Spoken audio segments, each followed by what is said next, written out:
নমস্কার, আমি বাবাড়ি মজদুর মধ্য ইংরাজী বিদ্যালয়ের ছাত্রছাত্রী। মোর নাম শ্রী নিরঞ্জন নায়ক। নমস্কার, মোর নাম শ্রীমতী জিজ্ঞাসা সরকার। নমস্কার, মোর নাম সুনীল শান্ত। নমস্কার, মোর নাম শ্রীমতী সোনালী বেনার। নমস্কার, মোর নাম বিশাল দিয়া।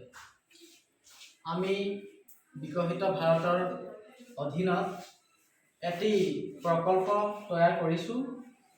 ইয়াত এখন প্ৰাকৃতিক কৃষি পাম দেখুৱাবৰ চেষ্টা কৰিছোঁ। ইয়াৰ জৰিয়তে কম সময়ত আৰু কম খৰচত যথেষ্ট উৎপাদন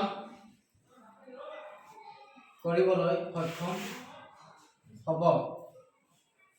ইয়াত আমি ৰাসায়নিক সাৰৰ পৰিৱৰ্তে জৈৱিক সাৰৰ প্ৰয়োগ দেখুওৱা হৈছে। ধন্যবাদ।